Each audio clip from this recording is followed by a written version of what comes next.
I just wanted to try and expand a little bit on this idea that we spoke about last time of the breaking of the tablets and that high, very, very deep and high level of Rachamim of Hashem that the tzaddik, the true tzaddik, knows how to reveal.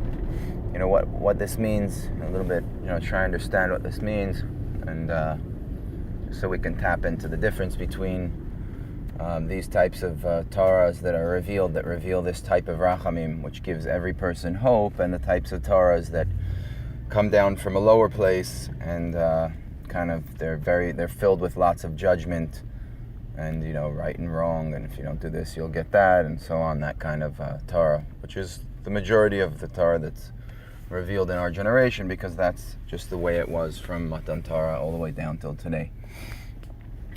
But obviously, you know, the big tzaddikim have disagreed, like the Zohar says, you know, in the introduction to the Zohar, very heavy stuff about people who don't, who just stick to the pshat of the Torah and don't go deeper into the depths of the Torah in our generation. You know, and it's a big machloket that there always was for many years already, whether the secrets of the Torah need to be revealed or not. So Chassidus, their stand is that we're at Ikvat Ad HaMashiach, we're at the end of days, and it's they knew what was going to be in our generation and how far people were going to go because of all this gashmiut, all this physicality that we see around us.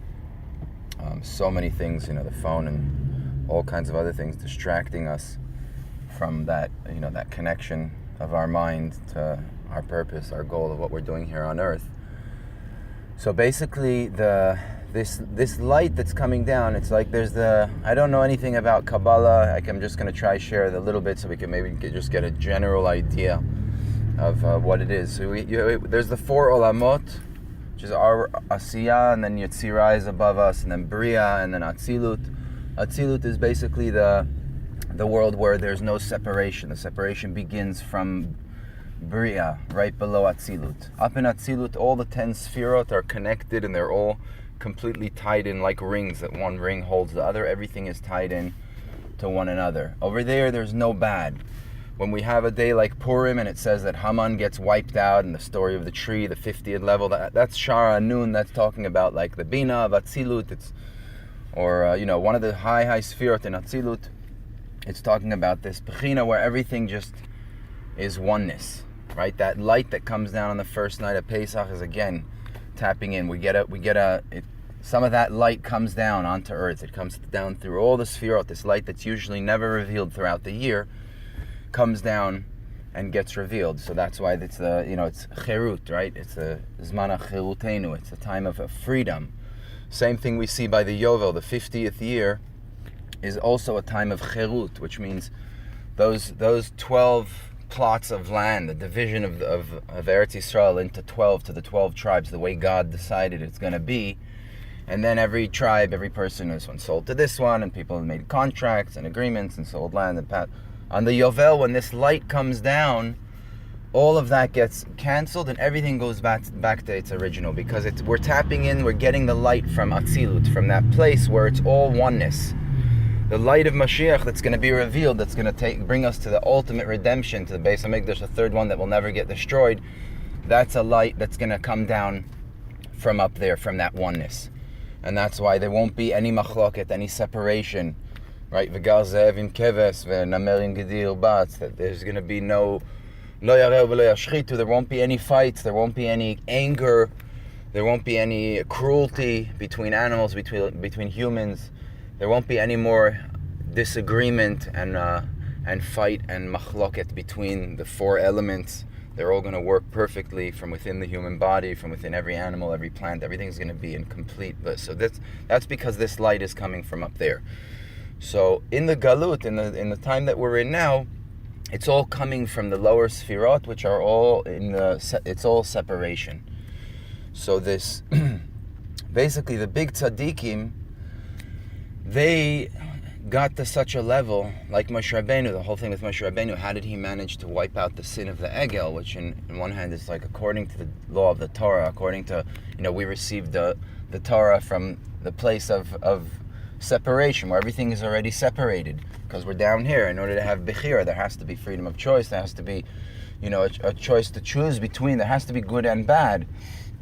So the tzaddikim that get to a very, very high level, like Moshe Rabbeinu, and whatever Moshe Rabbeinu there is in every generation, like it says, that in every generation Moshe Rabbeinu's light comes down. There's a tzaddik that mamish reveals that light of Moshe Rabbeinu, and and Moshe and Arizal says that Moshe Rabbeinu came down into the world several times to fix the generations that needed him at that time. He's come. There's pashtut sparks of Moshe you have in a lot of tzaddikim. But the actual 5 different parts, Nefesh, Ruach, Neshama, Chaya, Yechida of Moshe Rabbeinu, each one of those parts came in different times. One of the tzaddikim says that the Arizal was one of them, the Reb Shimon Bar Yochai was one of them, and so on. But all 5 of them come down into this world. And what these tzaddikim do is they manage to tap into that light of Mashiach. They manage to draw down and bring down Torahs and find zchut on Am Yisrael, no matter what level they fell to, that they can bring down that light of mercy of Hashem that gets revealed only on those times of the year, only on when Mashiach comes. But they manage to draw down that light even now in the darkest times of the Galut, in Ikutat the Mashiach, by finding a zchut, by melameding zchut on Am Yisrael, by knowing that there's this level of rachamim of Hashem, and all you have to do is you have to be a melitz tov, like it says that when a person goes up to the next world. It says that I don't remember the exact pasuk, but something malach echad melit mini elef. There's one angel, agid la'adam yosho, something like that. But basically, it's saying that out of 999 angels that are coming and bringing all the sins of a person and mekatriging on a person of what he did wrong, it only takes one angel to come and find the zchut, and the entire God forgives that person and takes him out of the judgment, clean, because of that one angel. So Reb Natan explains on this idea. He says that the reason why is because God knows exactly where we are on earth and how many tests, like we said last time, that a person's in a physical body in this physical world with so many tests and angels that are Malach Kadosh. The other side is like mamish, a holy angel.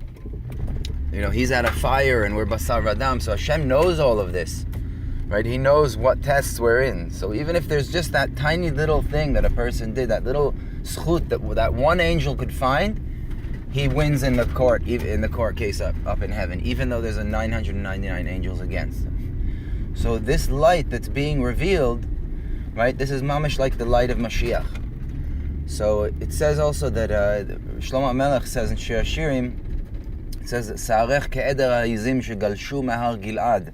Your hair is like, the hair of the goats, the white hair that is coming down from the mountain, and you see a flock of 1,000 goats, white goats coming down the mountain. You see, Shlomo Melech says that Hashem is comparing Am Yisrael. Rashi over there says, Afira rekim shebachem, even those who are empty, who don't have a lot of Torah and mitzvahs, the ones who feel like inside they're broken and they're far from Hashem, they feel like they're not worthy.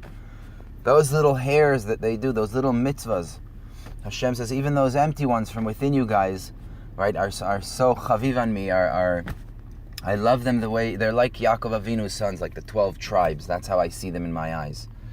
Because we have to realize that the rachamim, the way Hashem looks at everything, like especially the avodah of a person who's, davening and learning day and night, it's much harder for that person to feel broken and to feel humble in what he does. Because he feels like he has, he's strong, he feels like he knows Torah, he has tons of mitzvahs. But a person who's completely smashed and broken into pieces and feels like Hashem doesn't, he's not worthy and so on, any little thing that he does is really coming from a place of purity, a place of humbleness. It's not coming because he thinks he's, on any sort of level. If anything, he feels the other way. So that little thing that he does, we don't know how it's being, how it's seen in the eyes of Hashem. Shlomo Melech knew, right? Rashi explains what Shlomo Melech meant. That Hashem is taking praise in these tiny little actions and little hairs that people are doing. So that's a very, very important nekuda to remember wherever we go in life, to not let ourselves, to not knock ourselves down because of feeling that we just do these little mitzvahs, these little small things, and we're not doing, all these things that we learned we should do, or we heard in classes we should do.